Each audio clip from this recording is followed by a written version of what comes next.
محترمو مسلمانانو د اتو غټو مصیبتونو د خلاصي یو بهترینه او اسانه وظیفه اته داسې مصیبتونه دي، اته داسې غټې پریشانۍ دي، اته داسې غټ حاجتونه دي چې ما او تاسو یې غواړو او نه پوره کېږي. محترمو نو د هغې دپاره دا وظیفه انتهایي پاورفل وظیفه ده او انتهایي اسانه ده. نو انشاءالله د زړه درد بم الله تعالی ووري، د زړه فریاد بم الله جل شانه ووري. او د دې اتو قسم داسې غټ مصیبتونه دي محترمو که تاسو ته دا معلوم شو، تاسو به وایئ چې یاره کیدی شي چې دا وظیفه ما مخکې کړې وی نو ډېره زیاته به ښه وي. نو نن یې شروع کړئ انشاءالله او نن یې خامخا وکړئ چې دا غټ مصیبتونه نه الله تعالی ما او تاسو په امن کې کي. الله دې نه کي، الله دې نه کي. که چېرې یو کې هم ما او تاسو رالو محترمو مسلمانانو، یا یو هم زما او ستا په زندګۍ کې دا وي، نو ډېره زیاته ګورئ غټه د نقصان خبره ده، ډېره زیاته د خسارۍ خبره ده. الله تعالی د ټولو مسلمانان داسې مصیبتونو نه وساتلی کي، داسې غټو حاجتونو نه دې الله تعالی وساتلی کي. نو محترم مسلمانانو راځئ دا اسانه وظیفه را سره واورئ انشاءالله. الله تعالی به مو حاجات پوره کړي، الله تعالی مو دا اته پریشانۍ انشاءالله په خپل فضل او احسان او په خپل محبت سره انشاءالله فای تکمیل ته ورسوي. السلام علیکم ورحمة الله وبرکاته. ډېر معزز او محترم او قابل قدر مسلمانان رونو خویندو، هغه مسافرو کوم چې بهر وطنونو کې ژوند کوي، سعودي عرب کې دی، دوبۍ، هر ملک چې دی، رب العالمین د دغه ټولو مسافرو حامی او ناصر مددګار شي.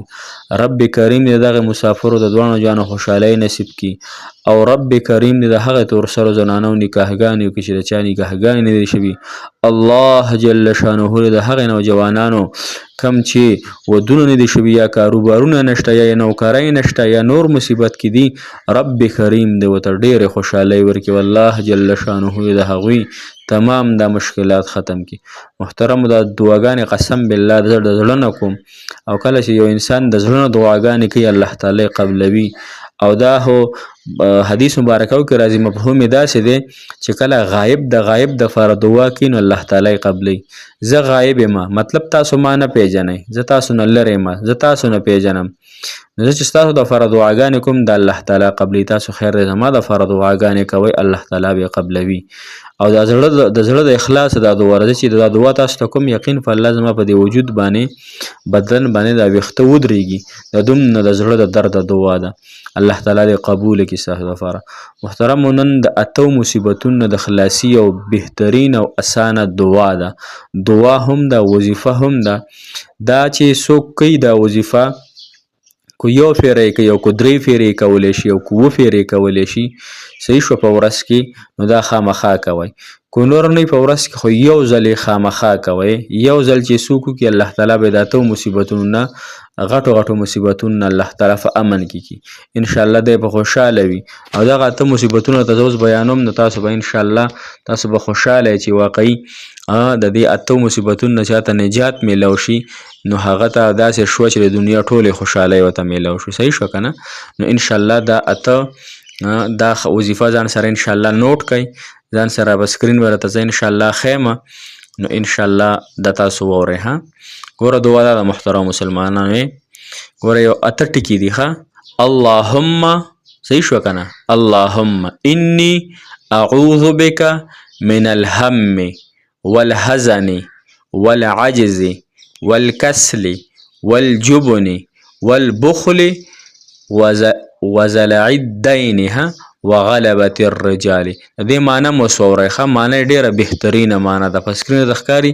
دا چې تاسو لس پیرې وویله که نه، 15 دا تاسو ته بیا په یادو یاده شي. ښه په یادو بیا د هر فرض مونږ نه پس یو پیره وایئ، انشاءالله دې مصیبتونو به درته الله تعالی امن درکړي. دا اته مصیبتونه وورئ. ګورئ دې معنی ده الله زه پناه غواړم. صحیح شوه که نه؟ زه پناه غواړم د هر غم نه. هر غم، ګوره ستاسو غمونه څومره د نکاح غم دی، صحیح شوه، نکاح نشته غم دی، کاروبار نشته غم دی، قرض دی غم دی، نور څومره غمونه دي، نو دا غټ غم به الله تعالی ختم کړي. بل دا الله تعالی دې کې هم والحزن او د فکر الله څومره فکرونه دي، څومره محتاجۍ دي، څومره ټینشنونه دي، الله تعالی دا ختم کړي. ها ول عجز یو د عجزۍ نه. ها ور انسان چې کله عاجز شي هر سړی ورته په سپکه باندې ګوري. ها نو عاجزي هم یو خطرناک دغه دی. نو الله تعالی دې موږ تاسو ته وساتي. او بل څه شی والکسل د سستۍ نه. ها سستی چې د وجود کې پیدا شي نو هیڅ څه ته بدلن لګي، کاروبار ته بدلن لګي، شی به د باندې سم نه لګي. نو لہذا والکسل د سستۍ نه. والجبن د بزدلۍ نه، چې هره خبره کې تیاریږي، بس توکل دی په الله تعالی باندې نشته دی، هر څه کې تا باندې د نورو خلکو هغه دغه دی او بزدلي د کې پیدا شوې ده. والبخل او د بخل سله، د بخل نه. بخل ګوره حدیث مبارک کې راځي بخیل انسان نه دی، شوم پړق دا به جهنم ته نږدې، الله نه به لري. صحیح شو، پیغمبر علیه السلام نه به لري، فرشتو نه به لري. او سخي انسان به جنت ته نږدې، الله ته به نږدې، دغه رنګې جهنم نه به لرې وي. ها نو بخل، د بخل نه به دې الله تعالی وساتي. طالب الله تعالی ډېر مال درکړي. ها وزلع الدین او د قرض د قرض د ختلو نه مطلب دا چې الله د قرض په څومره قرضونه دي هم الله تعالی دا ختم کړي. وغلبة الرجال او د خلکو د غلبې نه به د الله تعالی وساتي. پتا به څوک حکمرانی نشي کولی. ها هر سړی به ستا په زړه کې روب پیدا. ها د نورو خلکو زړونو کې په الله تعالی ستا روب واچي، روب. صحیح شو کنه. او دا دعا چې دا کنده په صحیح بخاری کې ده. ها نو محترم مسلمانانو ګوره پرېګ نه ږدئ. ښه انشاءالله په ترتیب سره په ښکلې طریقې سره انشاءالله دا شروع کوئ. ورځ کې د هر فرض مونږ نفس یو وارې صرف وایي انشاءالله دا اتو مصیبتونو، دا مصیبتونه کم دي. دا قرض چې په چا باندې نو دا څومره غټ مصیبت دی. یا یو انسان بزدل دی، دا څومره غټ مصیبت دی.